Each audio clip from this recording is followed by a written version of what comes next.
Hi, I'm Barry Alexander Brown. I'm a film editor, and a director, and a writer. And I'm here in Espinho, Portugal, at the New Directors, New Films Film Festival. Awesome. Thank you. Now we have an editor that is going to cut the... please tell me the context of your presentation here in the master class. Well, I came here to talk about scenes I cut in various films, like Queen of Katwe, for Mira Nair, the director, and for my friend Spike Lee, Malcolm X, and BLACKkKLANSMAN. And I wanted to talk about scenes that break away from the narrative form. These are narrative features that are based upon dialogue, and then at times you're going to leave the dialogue, and sometimes you're going to leave the entire film behind and enter a different sort of genre. You know, where Malcolm X, at the end of Malcolm X, is when Denzel Washington playing Malcolm X dies as Malcolm when he's assassinated. Spike had wanted to never see Denzel again as Malcolm, but to see only the real Malcolm X. As we hear Ossie Davis's eulogy for Malcolm from 1965. And so it, to some extent, almost becomes a documentary format. And then with the end of BLACKkKLANSMAN, very much a documentary format, where we leave the story that's set in the 1970s, and that story is set in Colorado, and now we're in Virginia, you know, in an incident that happens in 2017, in which white supremacists marched in order to protest the taking down of statues of Confederate soldiers, Confederate heroes. So that's a moment where emotionally it has to wrap up a movie, but none of the actors and none of the characters that are in the movie are in this sequence, and it's not even in the same place and nowhere close to the same decade. And yet it all has to feel connected, it all has to be satisfying, it all has to have that emotional punch. And I wanted to talk about that. The third thing I wanted to talk about was the chess games and the scene in the film Queen of Katwe. This is a film about chess, and there's a lot of chess games. There's like a dozen chess games in the course of the movie, and they had to be interesting, and they had to move the story along, and you had to get caught up in them. The chess games themselves, you had to get caught up in them, and they had to become something meaningful to you, and they had to be impactful. And my job as the editor was to make that happen. And I had decided very early on, well, you're never going to understand not one of these games. What really happened? What were the moves? How did they lose the game? How did they win the game? None of that. You know, you could watch this movie having never played chess in your life, having never even heard of the game, and enjoy it. In the end, it all wraps up with feelings and people and person. Yeah. It all has to be emotions. It all has to be with Malcolm X. You've seen Denzel Washington portray Malcolm. And when you see the real Malcolm at the end, you feel like you know this person. You know him. You know, you've fallen in love with him to some extent. No matter who you are, you're going to fall in love with this guy. You're going to know that this was an important person, a person with incredible integrity, and a person who never ran away from the truth. A rare thing. And we've lost him. By the end of that movie, when we really see the real Malcolm X, we've already lost him. You know, and yet you had to feel that. You know, so when Ossie Davis says things like, "Did you ever really listen to Malcolm? Did he ever touch you? Did he ever smile at you?" And you see the real Malcolm, and he has this smile that lights the room. You know, if you see this without the context of the 3 hours before of Denzel Washington giving you this portrayal, you might like it. It might have some impact, but it has real impact now. Because you know this guy, you've gotten to know him. He's become real. A real person that you like and you want to be close to and you don't want to lose him. Of all your works, are these three the most satisfying? Malcolm X, BLACKkKLANSMAN? No, I wouldn't say these are just the only satisfying. I mean, I've been very lucky to work on a lot of terrific projects. My favorite film of all the films I've done is Do the Right Thing. I love Do the Right Thing. I loved it at the time. I loved it when I read the script, and I read the script that Spike wrote and said, my God, this is like a perfect script. Because it's perfect in terms of, it's almost like dominoes. One domino knocks the second domino over, and it just goes through the line. Goes through, and you end up here. And that's what you want with the story. One thing that impacts another, that impacts another, that impacts another, and takes us to this conclusion. And so, you know, I love Do the Right Thing. And now, don't you feel that you were a bit ahead of the times in that day? I don't know. I mean, I don't think either Spike or I felt that we were ahead of the times. I think that we felt very much like we were really right in the middle of the times. You know, there were certainly people that when we finished the movie, friends of mine, you know, that saw the movie and were really mad. They were really mad at me, and they were really mad at Spike. You know, they would yell at us. And it was only white people, by the way. Sorry to say, it was only white people. And they would say, "You're going to get people hurt.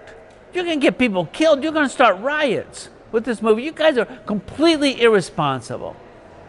And we were like, we just made a movie, you know?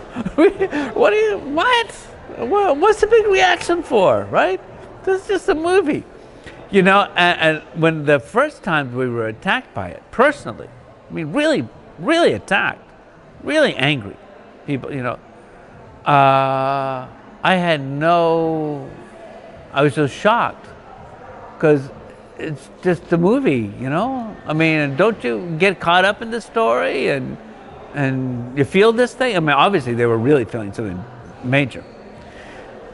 When I thought about it later, I thought, no, you're absolutely wrong. This is not what gets people killed. This is not what starts a riot. What starts a riot is when you suppress this stuff and you don't talk about it. And you say you can't talk about it. You can't talk about this stuff, you know? Shut up and get back into the pot. You know, we're going to put the lid on tight, and we're going to turn the heat up, though. We're turning the heat up, you know? This is not going to explode. Yeah, it's going to explode. That's what causes riots, and that's what gets people killed. And that's what, it's just the opposite of what Do the Right Thing did. Do the Right Thing said, no, we're out in the open about it. We're going to talk about this. And people felt that. You know, people felt that in America. Of, finally, somebody's talking about this stuff. Yeah, we can talk about it. We can put it on the table out here.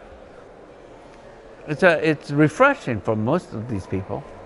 And now, with the time that we are living in America and in the world, with the political movements, Do you think that we need more films like Yeah, we do. We do. I mean, you know, even that last sequence that we showed from BLACKkKLANSMAN, and it was a speech that Kwame Nkrumah, also known as Stokely Carmichael, had given. You know, and that was the 1970s, where he's saying, we got dirty cops out on the street killing young black men on the streets of America. That's what we got still, you know. You know, that was happening then, obviously. Had happened far before that, still happening today.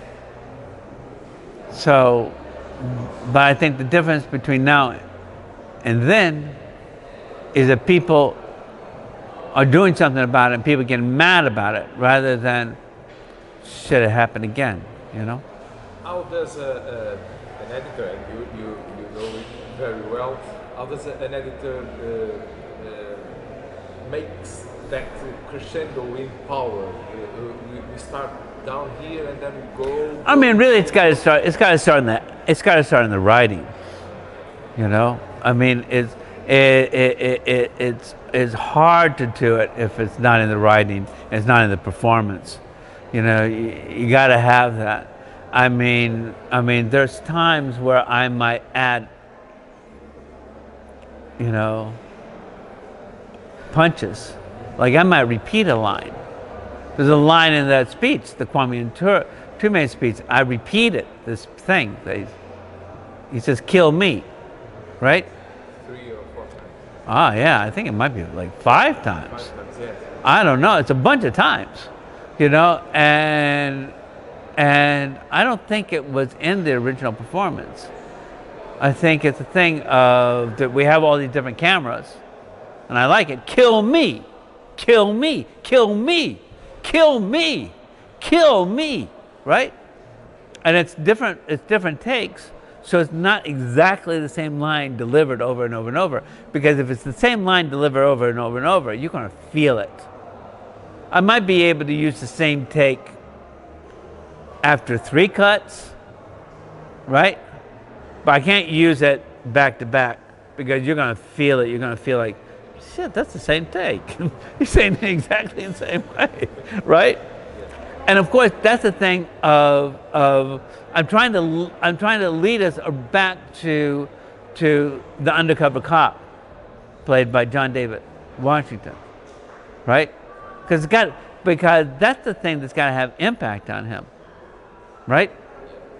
Is that Kwame has got to be talking to him. Kill me. Now you're the cop too. So you're both guys. You're the cop and you're the guy the cop wants to kill. And you're the one who's saying, kill me. Right? And for that you have to understand people's nature. Yeah. How do you go so deep in the people's personality? It burns you. I don't know, you just fall through it. You fall into it. And every once in a while you get these ideas. And as I talk, sometimes the footage just begins to talk to you. And it tells you, you can do this. You can repeat me. And we got this great close-up of John David, JD. Get to him. Get to here, but this is really him. This is real, the moment is his moment. That's also one thing you have to begin to understand in editing is whose moment is it? Because sometimes in a dialogue scene, somebody might be saying something, but the moment really is the other person. What they're saying, it's the impact is on them. And you got to be on them for the impact, because it's really their moment, not the person who's saying it. Can, and I think so, I'm asking a pro, can editing ruin a very good movie? I think that if a film is very good, and you have an editor that is doing a disservice, I think I think that director is going to get rid of that editor. I don't think it's going to last because they know enough about what they were doing. They knew if they didn't write the script, they recognized what was in the script. And they knew what they were doing on the set. And they get into an editing room and the editor is messing up, and you can ruin stuff. You can ruin stuff. Really ruin it. You know, then I think you get fired because the director is not some idiot, you know. I mean, like the friend of Miranai. Yeah. You know, and you know, Spike and I did this film, Old Boy. It was a remake of the great South Korean film. Yeah. And I love the original Old Boy, and I thought, wow, great, you know, let's try not to screw this up, right? And then the film got taken away from us. And the editor who came on was a guy who had won an Oscar, was one of the editors who won an Oscar for Ray. But he messed up. I mean, he did a terrible job. Terrible, terrible job on Old Boy. I think he came in with the idea of, oh, I'm a hired gun. The producers want me to do this, that, and the other, and I'll do it. Oh, they want this, they want that. Horrible job. And Spike and I had done a pretty good film, a very interesting film, I should say. Very disturbing, very interesting. And what they came back with was not interesting and not good. Really bad editing. They ruined the movie. For example, Spike had this wonderful scene. You know, in the original, he breaks out of that motel room, right? Yes. Prison that he's in, right? And he beats his way out through a lot of people. Incredible and bloody and violent and amazing, right? So Spike was like, well, how do I do? I got to do that, but how do I do it? And yet do it my way, put my stamp on that idea of a scene that's already considered great. He did something so great, where he had this, you know, the same character in his remake, fight his way down along these levels, and you could see the whole levels the whole time, right? And it's all one shot, just going, you know, the camera being up and then coming down with this guy through this level, down these stairs, to this level, down these stairs, through this level, around here, come down these stairs, down this way, and then out, right? Like a video game. Oh, kind of like a video game. But it was gorgeous. I mean, and the producers, who were just as bad and as rotten as you could be as producers, just said, oh, you know what, we just hate that scene. It's just, you know, we don't know why it's one shot. We don't know why it goes on for so long, and we don't know. We're going to have to cut it up. And they cut it up, and they ruined it. They ruined the impact of it. You know? And that editor, instead of saying, no, don't do that, you know? And like in Queen of Katwe, where they said, you know, that scene with David Oyelowo, and he's telling that story of the dog, you know, why don't you use some other angles, you know? Because that's the magic of Oh, and I said, no. When you see that, and you see an actor deliver that performance, and everybody is just doing a brilliant job. The camera operator is doing a brilliant job. The kids in the scene are doing a brilliant job. They're not getting in the way, right? And David is just, oh God. I literally cry every time I see it. I cried today because you don't get that. You simply never get it. And when everything comes together, and the heavens smile upon you, and they say, here, right? Enjoy. You stand back as an editor, and you don't get in the way. You know? The first time I did that was with the short film I did with Philippe Petit in 1984. It was another great walk he did. He did the World Trade Center in 1972, 72 or 73. Then he did another great walk in New York City, across to a cathedral. And there was this one shot that that Sandy Sissel, who shot it, got of Philippe. And he's setting up the last kind of guidelines for the tightrope. And he's just going here, and he's going here, and he's going here, and he's checking this, and he's checking that. And he's looking up, and he's, you know, that's the wind is from here. He's this, da da da, and he, you know, and he walks over to the edge, and he looks over, and he looks at the guidelines, and he goes, guideline 1 is fucked already. And you know, and you just watch this thing, and it goes on for a while, right? But he's gorgeous. He is an artist that is just finishing up the last rigging of a thing that he's going to risk his life on. Sandy Sissel's camera work is gorgeous. It's just gorgeous. And you sit back as an editor and you say, let it go. Let that go. God, it's all. Let the music play. Oh yeah, let the music play. Don't, you know, put your ego somewhere else. This is beautiful, you know. I don't know if you want to tell me, but what is the best film editing film that you ever seen? That you saw and said, this is. Well, I think JFK is a gorgeous film. Hank Corwin cut it.